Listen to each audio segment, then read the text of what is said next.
This is Ready Set Reiki, a podcast about Reiki, the universal energy life force, from the curious beginner to the seasoned master teacher, welcoming all systems, all lineages, and all levels. Reiki is a journey and not a destination. And on this Ready Set Reiki journey, we refer to ourselves as guides rather than hosts, as we too are traveling, supporting each other, and learning on this Reiki journey as well. And with that said, I am your guide, Tracy C. Wright. Joining me on my journey today is Steve Gooch.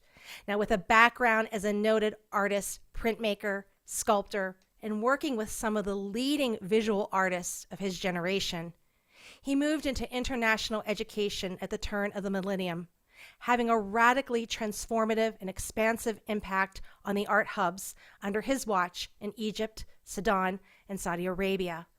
Passionate about his own personal and spiritual development, he undertook studies and training in several spiritual disciplines and pursued interest in esoteric Buddhism, interreligious studies, philosophy, and meditation.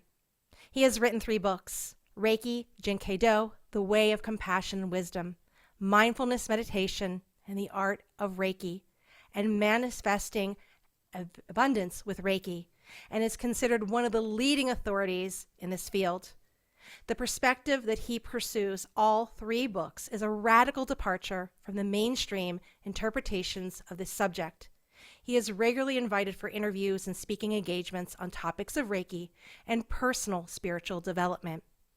In recent years, he has focused on developing his visual arts practice, meditation-based and spiritually focused courses, retreats, and workshops, offering them across the UK, Egypt, Jordan, and parts of the Eastern Europe. He is now widely considered to be one of Egypt's leading personal development coaches, working with celebrities, politicians, media stars in North African country. He routinely works as a coach with some of the healing fashion houses in Saudi Arabia. Steve, welcome to Ready, Set, Reiki. Thank you. It's lovely to be here. All right, well, let's begin our journey together. So tell us a little bit about yourself. I started out with I'm basically a writer as well as an artist. Those are really my 2 twin passions. And if anybody says to me, what do you do? My answer is I'm a writer. That's number 1 on my list. But so I pursued those two strands for a significant part of my life, and I got into art education. In the end, I became an art teacher and moved to Egypt, and fairly quickly became a head of department, and then moved up through the sort of management structure in education. But behind all of that was, I guess, a really deep passion for spirituality, and really just discovering what the world was really about and what I was about. And that started for me when I was a teenager. My father had books on things like pyramid energy and Tibetan monks and hypnotherapy and life after death. He had a whole collection of these books. So when I was sort of 12, 13, 14, I was reading all of my father's books. So that really sparked my interest in these sort of fields. And so that carried on throughout my whole life. But I mean, I remember when I was a schoolboy, I guess around the age of 13 or so. I mean, all my friends at the time, they were all, after school, they were all playing football. I was standing in a field, feeling the consciousness of the trees all around me, and I was communicating with nature. I mean, it was just an astonishing experience, and it was so different from what all my peers were doing. They were all playing football and what have you. So this whole spiritual focus in my life was there all of the time, ever since I was very young. And as you said in your introduction, I explored lots of different spiritual practices, looking into various religions, and trying out different methods and experimenting with things. Some things resonated, some things didn't. So it was quite a journey, and that journey is obviously, it's a lifelong journey. It's still going on. And in 1996, I got into Reiki for the first time and started teaching Reiki in 97, end of 97, beginning in 98. And while I was in Egypt working as a teacher, I started teaching Reiki classes in Egypt, not realizing at the time that I was, in fact, the only Reiki teacher in the whole country back then. So I established that practice in Egypt, and over the years taught the occasional class. And then in 2016, having had enough of the formal education, the job that I was in, I committed to teaching Reiki full time in Egypt, and fairly rapidly became the number one Reiki teacher in the whole country because I built up this reputation there. And the meditation was a very big part of that. Meditation was a critical element within that as well. So I was teaching meditation workshops.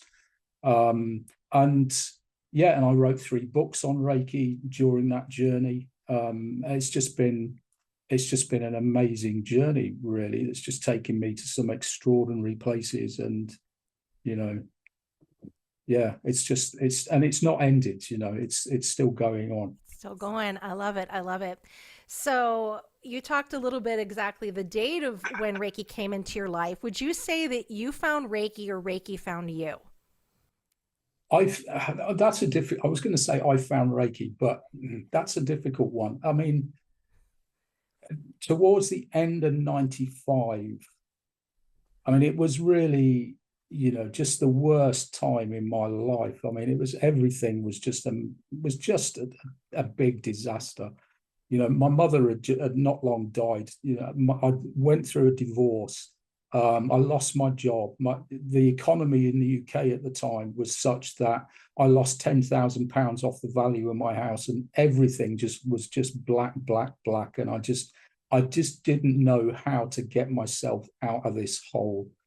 Everywhere I looked, it was just disaster. And then one day I suddenly thought, I've always had this interest in complementary therapies.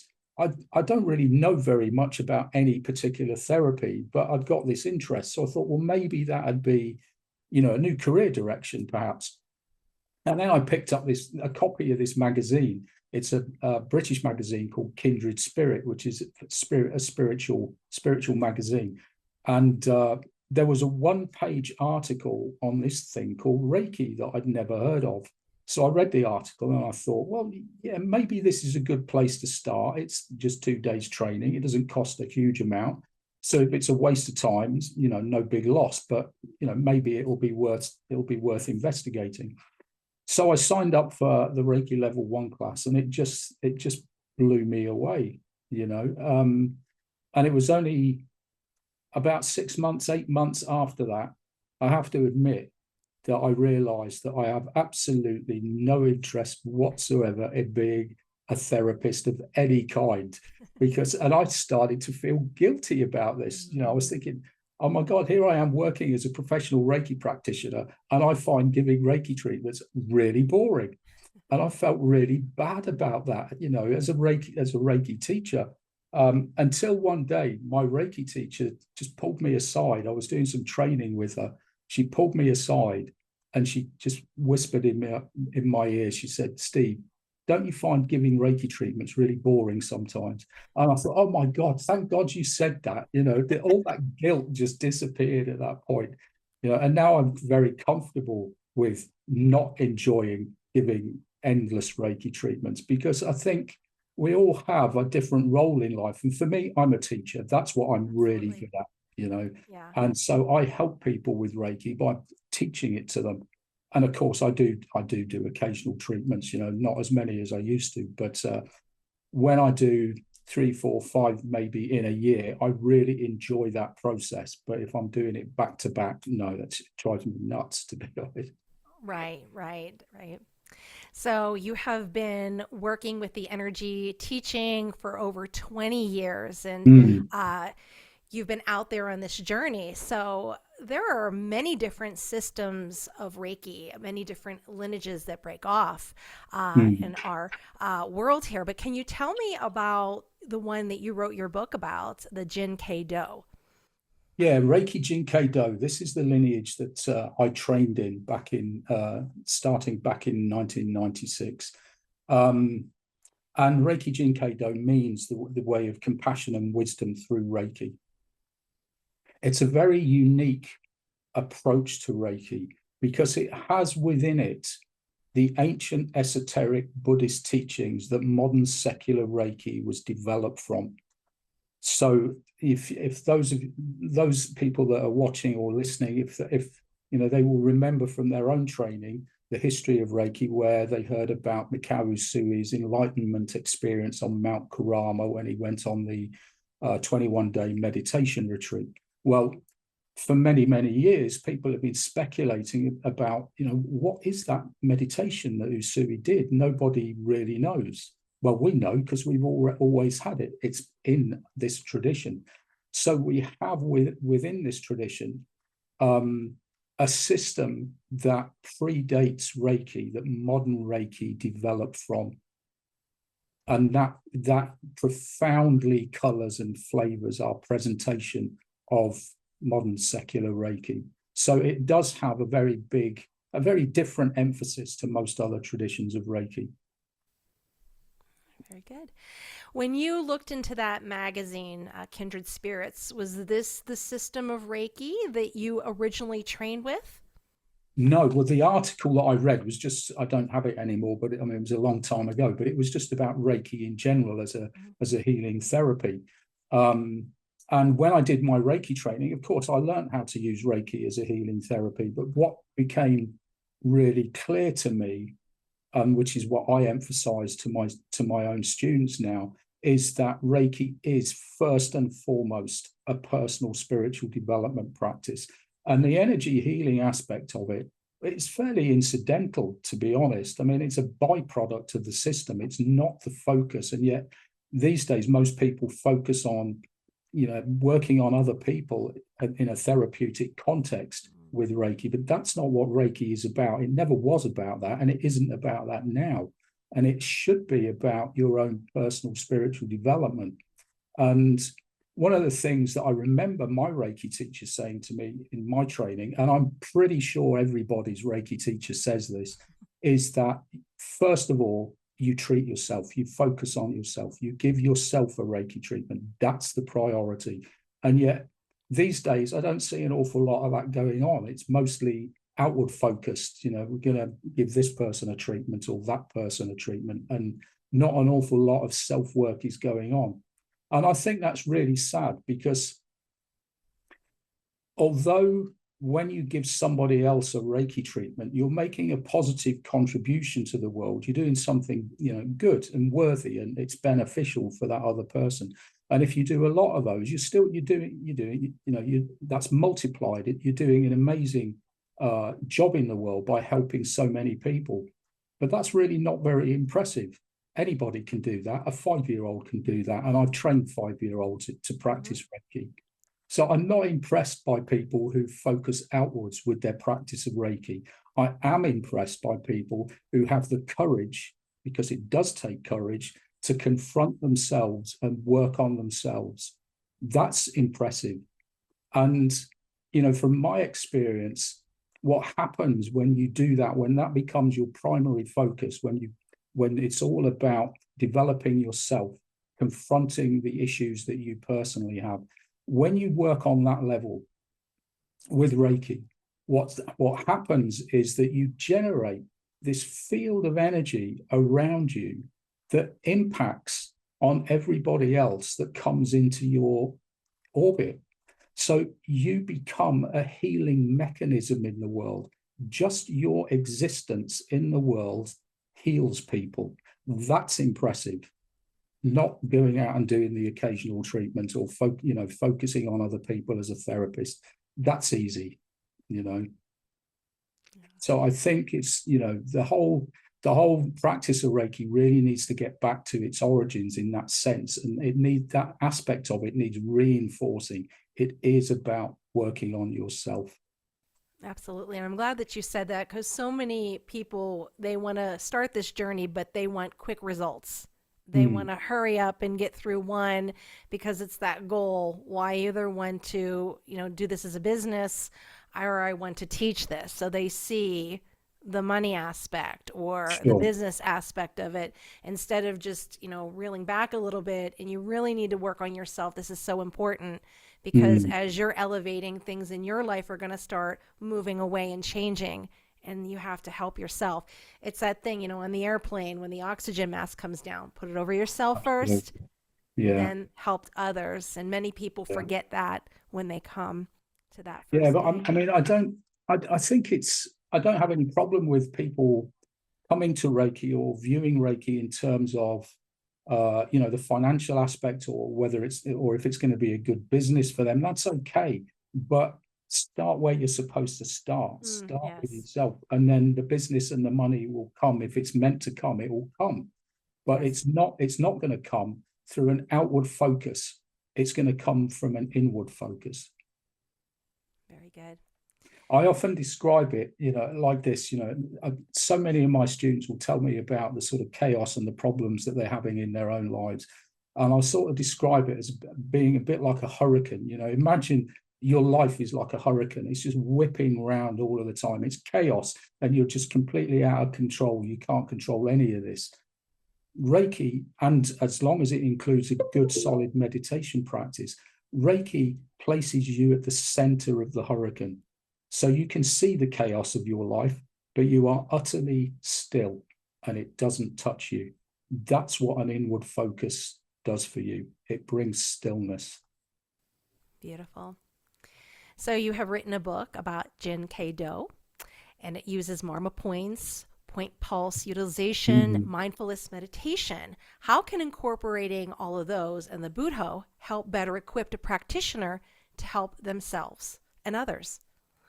Well, to address the point with the issue with the Marma points, the energy concentration points, this is an aspect of working in a therapeutic context that we teach in Reiki Jin Kei Do. And there was a point where I was starting to wonder where on earth this aspect of our treatment process came from, because I didn't see it in anybody else's expressions of Reiki. It was all, flat of the hand on the body or just off the body or moving off the body.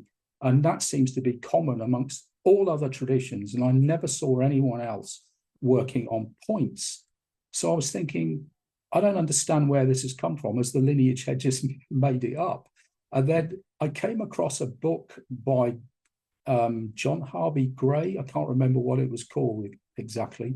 When I was researching my last book, and there was just one short paragraph in there about how Chujiro Hayashi, Mikao Usui's student, he worked on points, and he taught Mrs. Takata to work on points. So why that has disappeared from the world's Reiki practice, I have no idea, because it was definitely there with Hayashi and Takata. And this tradition, Jin Kei Do, seems to be the only one that has carried on that aspect of the practice. And it is such a powerful method of working. I mean, it is just so much more powerful than just working with the flat of the hand, because you're focusing on very specific energy concentration points, and the energy flows very powerfully when you localize it on those points. I mean, I remember at the end of one Reiki class that I was teaching in Cairo, it was a first level class. We're all finished. We're packing up. I'm folding up my treatment bed to go home. I want to go and have a coffee. I'm tired. I'm done.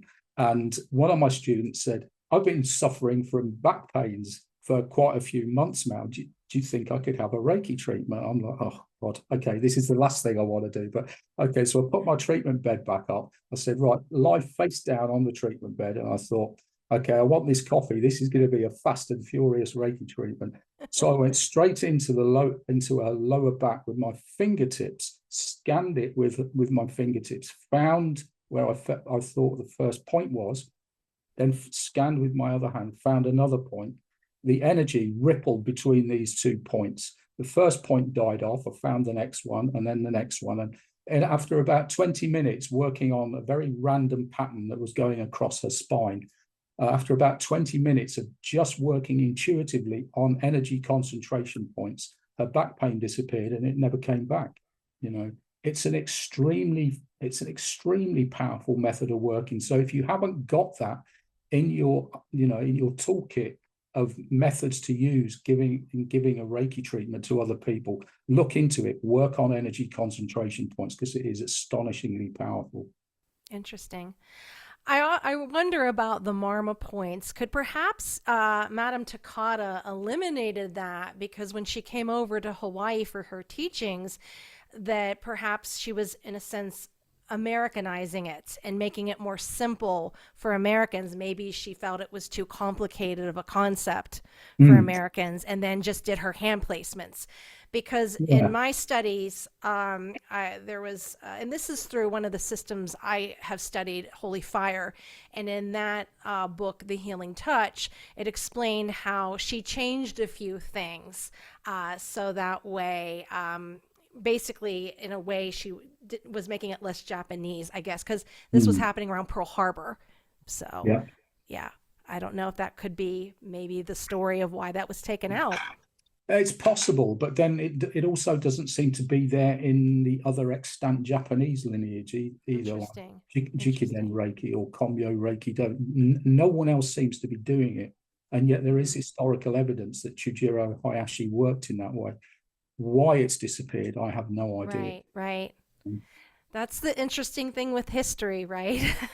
Yeah, absolutely. It changes in translations, but it's quite an interesting thing there. So the next question is, Uzui Sensei is considered the father of Reiki. Can you explain to our listeners what is the heart of Uzui's teachings? For me, the heart of Usui's teachings is all about your own personal development. It's about making you a better human being and getting rid of suffering in your own life. That was Usui's motivation when he created the system. Usui did not go out with the intention of creating an energy healing therapy. That's nonsense. That's just not there. What he did do was go out and decide to create something to help individuals alleviate suffering in their own lives. And that is, at least initially, and I think predominantly for Usui, it was very much a meditation-focused practice. It was Chujiro Hayashi that really ramped up the energy healing aspect of it. And when people say to me, I practice Usui Reiki, my answer is no, you don't. You practice Hayashi Reiki, actually, because Usui didn't focus on this at all. His focus was very much on meditation and personal spiritual development rather than energy healing. So I think that's the core of Usui's system. It's about personal development, your own personal spiritual development. Right. The lineage that I started with was the Uzui Arahiho, and when we got our level 1, we for 21 days meditated and worked with the energy before we came back and went back to class and got our certificate. So we had to go through that 21 days to honor him up on the mountain. So that's I don't see that too much as I am out and connecting with other practitioners, and so it's a little different way to do it. So yeah. So you've been teaching for over 20 years, working with the energy, teaching students all over the world. What do you find is a common misconception about Reiki? A common misconception about Reiki. That it is just another energy healing discipline alongside other energy healing disciplines. I'll give you an example of this. A good friend of mine, not long after I did my Reiki training, and he also did Reiki training, and he went off and also trained in something else. I can't remember. It was quantum touch or quantum healing. I can't remember exactly what it was called. But in his description or his comparison between these two, Reiki and the quantum touch method, was that quantum touch works with this particular range of frequencies, and Reiki works with this particular range of frequencies, and other energy healing disciplines work with their own particular range of frequencies. And my response to that was, no, that's absolutely not true. Reiki is the universal energy field. It is all frequencies. I can't speak for these other energy disciplines. Maybe they do work with a very specific range of frequencies, but they would sit within the totality of what Reiki is, because it is every frequency imaginable. Beautiful, beautiful. So, in being of service and helping so many on their healing journey, what has been the biggest challenge, or rather struggle, you have faced in your own healing journey? Oh, that's a tough one. um, the biggest challenge is just to commit daily to my own self-healing. And that doesn't necessarily mean laying on of hands. I mean, I do Reiki self-treatments, but I prioritize above and beyond that. I prioritize meditation and trying to fit in various meditation practices and the self-healing and, and other practices. I'm following an Ayurvedic path as well at the moment. So trying to fit all of this in, it just becomes a big challenge. It's like, I remember many years ago, I was doing Reiki, Tai Chi, karate, yoga, meditation. And within each of these disciplines, of course, they all have things that you're supposed to do every single day. And I was thinking, I can't do this. It's just impossible. So I had one day, I thought, right, I'm going to figure this out. So on this one day, I thought, right, I'm going to do nothing else except for every single one of the daily commitments across all of these different disciplines. It took me 8 hours of that day. And I'm thinking, this is nuts. I can't do 8 hours of practice every single day. And it was then that I started to be a bit kinder to myself. But it is tough to just find time to fit in the practice every day, actually. So I get it when my students say, look, I don't have time, or I didn't have time. Well, yeah. We're human beings, Life isn't perfect. We just do the best we can. All right. This next question, you can bring this from your angle of a writer or an artist as well. So as you stand here in your journey of everything that you've been through, what do you wish your younger self knew about your current profession? I wish that at that time, first of all, I would definitely have not spent 6-8 months focusing on being a Reiki therapist. That bit I would delete quite happily. But no, but I learned a lot from that process, actually. I mean, it was good for me. It was a good educational process. But looking back, I think the main thing that I would say to my younger self is, don't lose sight of your creative impulses, because I lost sight of that so many times on the Reiki journey. And it's a big part of me, that the writing in the art it is a massive part of who I am. And Reiki has so often dominated my life to the point where those things have become marginalized, and then I've had to drag them back into my life. So that would be the one thing, is to tell myself, don't lose sight of this, because it's important, Beautiful. So when it is time for you to get your energetic tune-up, what qualities do you look for in a Reiki practitioner, or maybe an energy healer? I would never go to an energy healer at all. I've heard too many bad stories, but a Reiki practitioner, absolutely, I would. The first thing I'm going to look for is a good solid lineage, a traditional lineage of Reiki. If that isn't there, I'm not even going to look any further. They're gone immediately at that point. So a traditional lineage of Reiki. And for me, because of the way I approach Reiki, I think the thing that's really important for me is looking for a good, solid, grounded approach to Reiki. I'm not a new age sort of person. And as soon as, things like angels and ascended masters and all of that comes in, no, this is not me. I'm not going there with that stuff, But the energy healing, just the good, solid practice on its own, absolutely. So what advice would you give someone who's just entering this profession? Oh, well, again, it'd be the same thing. Look for a good, solid tradition of Reiki. Look for a traditional lineage of Reiki. first of all. I mean, that would be number one. And ask tough questions. You know, I mean, I value this in my own students as well. I mean, I have skeptics come on my classes sometimes who ask really tough questions, and I say to them, you know, I really appreciate the fact that you're asking these questions. I love students like this. And anybody that's going to a Reiki teacher or for a treatment or training, ask the tough questions, you know, get good, solid answers. Don't believe stuff just because someone tells it to you. It needs to resonate with you. It doesn't have to be evidence that a scientist would approve of, but it needs to be evidence that resonates with you. So ask the tough questions.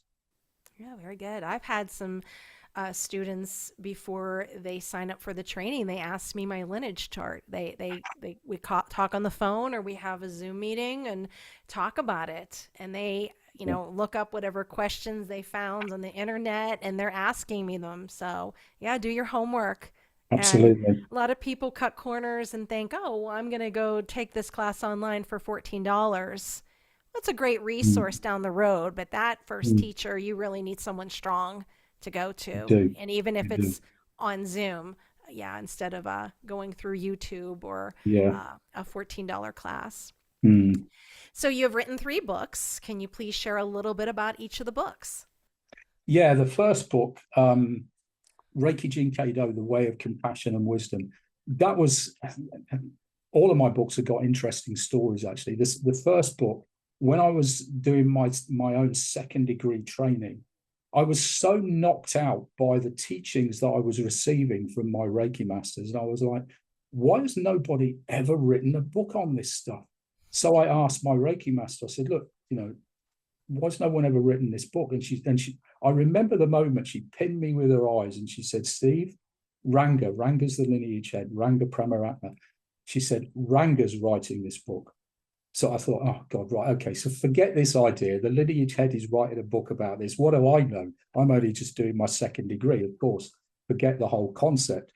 Well, his book never appeared. 10 years later, having forgot that conversation, I decided I was going to write a book on Reiki Jin Kei Do because no one had ever done it. And so I wrote the book.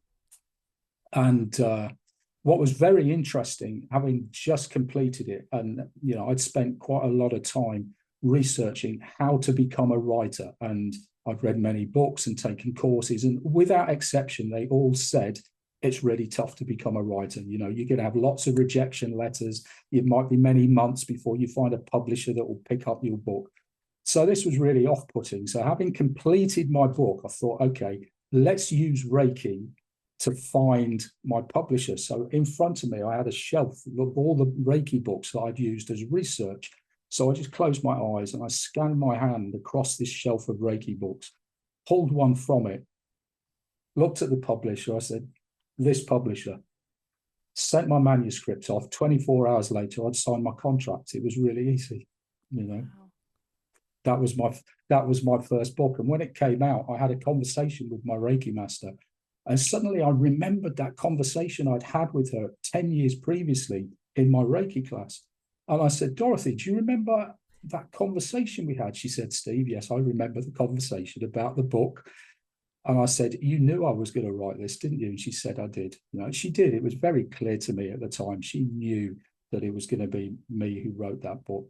So that is still the standard textbook around the world for Reiki Jin Kei Do. It was the first. There's only been 2 books. Mine came out first. About 2 years later, a guy in France wrote a book as well. So if you can read French, there's his book as well. But otherwise, you know, there's just mine.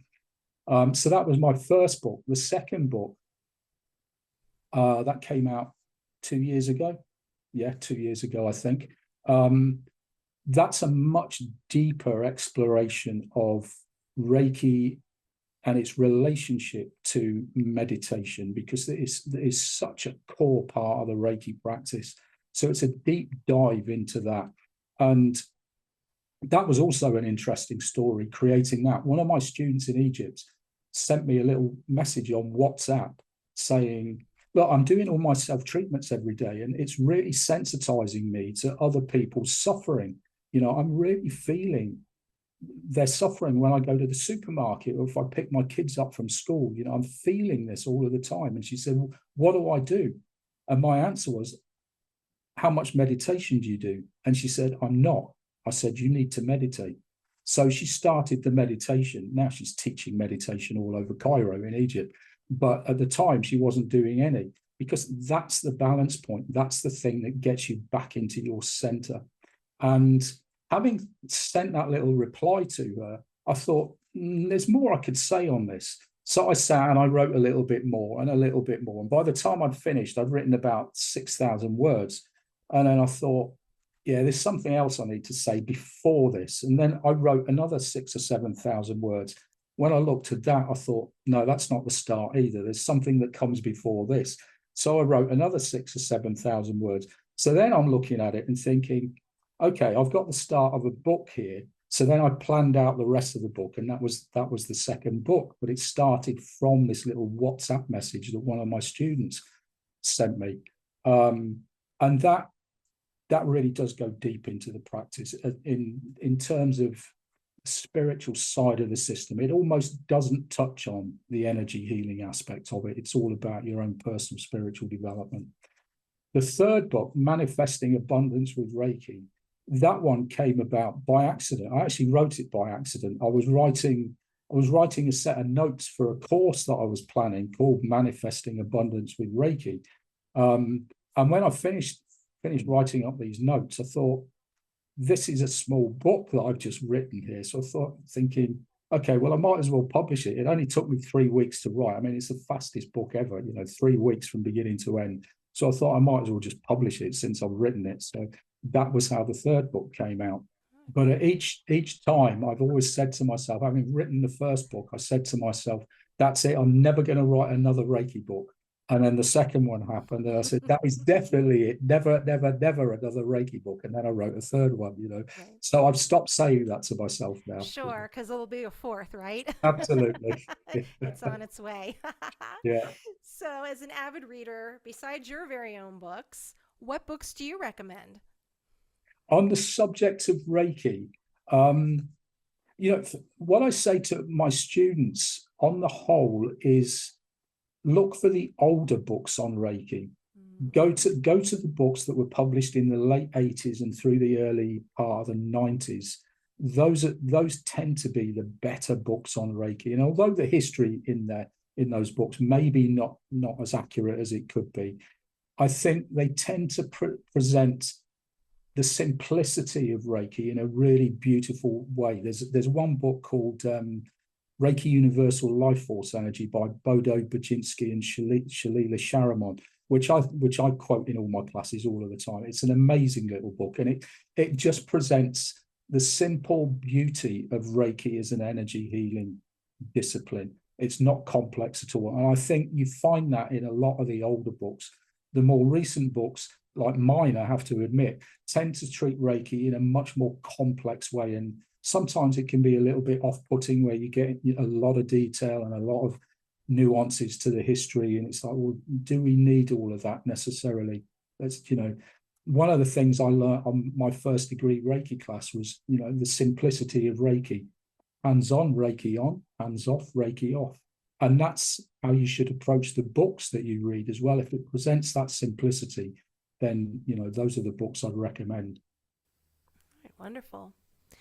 So what other services do you offer? Do you offer classes, retreats, trainings, events? Yeah, I mean, I obviously offer, I'm still teaching Reiki classes. I also teach Buddho classes, Buddho being the ancient esoteric Buddhist practice that led to modern Reiki. So I teach the original practice as well. And that is astonishing. You think Reiki's powerful, it's just a training wheel when you compare it to the Buddho. The Buddho is like a nuclear explosion. It's just not even in the same league. So I teach that as well. I do a lot of coaching, spiritual coaching, creativity coaching. I seem to be getting dragged into business coaching more and more these days. I've got clients in Saudi Arabia who keep asking me for business coaching, and dealing with their emotional stuff. So there's a lot of coaching that I'm doing. But the thing that I'm focusing on predominantly these days is running retreats. I've got an amazing retreat coming up in Egypt at the end of September in Luxor in Egypt. So it's right down in the south of the country on the Nile. And that's focused on Reiki, meditation, and art. So we're going to do some deep dive work into using Reiki as a personal spiritual development practice, reinforced by the meditation practice. And of course, the energy empowerment that you get with Reiki will reinforce that as well. And then how to express all of that through an exploration of creativity as well. And using that energy empowerment to enable you to connect to the energies of the sacred sites in Egypt as well. So it's going to be an astonishing experience. Sounds like it. So where can somebody find you? Do you offer online, in person, if they're interested in getting a session with you or taking a training with you? Yeah, so I have been doing online Reiki training over the last 2 or 3 years. I still do it in person, but obviously you need to be here in my hometown if you want it in person, or in Cairo. But otherwise, I do that online, so people can connect with me via my website or through Facebook or Instagram. So I do the online Reiki training and the online Buddho training. The coaching is always done online; that's never face to face. And then there's the retreats. Obviously, that's in person. I'm not doing any online retreats at the moment. All right.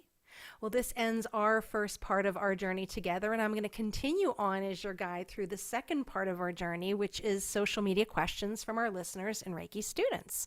So here we go with number 1. The first question is, how can I manifest abundance with Reiki? Well, first of all, I'd say you definitely need to be buying my book if you want all of the details on that. But one of the things with Reiki, one of the things I like to draw a comparison between with Reiki and the law of attraction. Now, if you look at the law of attraction, there's many authors, many speakers and teachers working in that field. They always talk about the universal intelligence, which is a euphemism for God, actually. That's what they're talking about, but they're not going to use that word. Now, in Reiki, we talk about universal life force energy. Yeah, it's the same thing. So in the law of attraction, what you're expected to do is just have a belief that this universal intelligence is going to manifest whatever it is you want to manifest. Now, some people find that easy to believe that this is going to happen. Some people, like me, they struggle with this. How is this, how's that going to happen? As much as I want it to happen, I'm not convinced that universal intelligence is just going to deliver it for me. Yet Reiki is the answer to that. Because whereas if I just focus on that universal intelligence within the law of attraction, it does require a big step up, to believe in something that you can't see, that you maybe never had an experience of before. But within Reiki, well, there's the evidence. I can feel it in my hands. It's not belief anymore. It's a knowing. And that's what Reiki brings to the law of attraction, because we're talking about the same thing: universal energy field, universal intelligence. They're the same thing. Whereas in the law of attraction, it's all about belief. In Reiki, once you've had that training, belief goes out the window. It's now a knowing, and it's much more certain. So it's much more powerful. When you've got that knowing, then it amplifies the whole of the law of attraction process. Wonderful. The second question, what can I do to help bring mindfulness into my daily life? There are lots of ways that you can do this. Now, obviously you can sit on a cushion, close your eyes and just focus on your breath, like so many people do. And if you go to a classic sort of mindfulness training, that's what you're going to do. That's absolutely a fantastic way to get into mindfulness. But getting it into your daily life is something that we all should be aspiring to. And that is when we're washing dishes, when we're preparing a meal, when we're making a cup of coffee, when we're eating something. Mindfulness needs to come into those aspects of our life as well. So you can take something ordinary that you probably do every day, like making a cup of coffee. Yeah. So you fill the kettle, with water. There it is under the tap. You're filling it with water. Bring awareness to it. Just laser in on the sound of that water filling the kettle. When you fill the kettle, feel the weight of the kettle. Place it down. Listen to the click of the switch, and then stay there with the kettle and really listen to it boiling. And you will be astonished that you're going to start hearing sounds that you didn't even know a boiling kettle made, because you never pay attention to it. You put the kettle on and you go off and do something else. But when you use it as a mindfulness activity, it's actually quite astonishing to hear the sounds that you didn't even know were there. You could take, a piece of fruit or something that you're going to eat and smell it. Does it make a sound? No, probably not. But smell it, and then put it on your lips. Does that generate saliva in your mouth? Yeah, it probably does. Yeah. Now take a bite of that, then feel it on your tongue, feel it in your mouth before you chew it, and then chew it. What does that feel like? Just bring awareness to the process of eating something. Yeah, so you can bring mindfulness into many of your daily activities, as well as, the formal practice of sitting on a cushion and closing your eyes, Very good. You did touch upon this a little bit earlier, but we'll circle back around with this question. This is our third and last question. Can you tell me about your upcoming retreat that you are doing at the end of September? Yeah, I am just so excited about this retreat. I mean, I can't wait for it. It's on the 26th of September. It's 26th of September to the 3rd of October. And we're focusing on Reiki meditation and art. It's taking place in Luxor in Egypt. There is, so although we're focusing on Reiki, there is no expectation that you will have done Reiki before you come, because what I'm giving as a free bonus with this retreat is an online first degree Reiki training. So if you haven't done that, on the 7th and 8th of September, I'm giving a free training in level 1. And you're going to get a copy of Manifesting Abundance with Reiki as well. But once on the retreat, we're going to be focusing very much on healing the self. We will do some work on healing other people, but I want to focus very much on healing the self and bringing meditation into that. We'll be using a meditation called the six-point meditation, which is a simplification of one part of the Buddha meditation, which Usui practiced on Mount Karama. We're taking a part of that, simplifying it, and using it on this retreat. And that's a really powerful process. So the retreat is really about you getting in touch with your core self, healing yourself, and expressing yourself through that creative process as well. As I said, I spent most of my life as an art teacher, so I'll be doing quite a bit of art on the retreat as well as visiting all the sacred sites like the Luxor Temple and Karnak Temple and Valley of the Kings and Hatshepsut Temple. But we're going to see all of this stuff as well. And it's the venue is a hotel on its own island in the middle of the Nile, which looks, I've never been to this place, but it looks astonishing. It's got an infinity pool right next to the river. I don't know how that quite works. It's like just swimming the river, but anyway. But yeah, it's going to be an extraordinary experience. I'm really excited about it. Wonderful. Where can we find information about that and about the things that you offer? Just on my website, which is stevegooch.co, not com, leave the M off, .co. Yeah, stevegooch.co.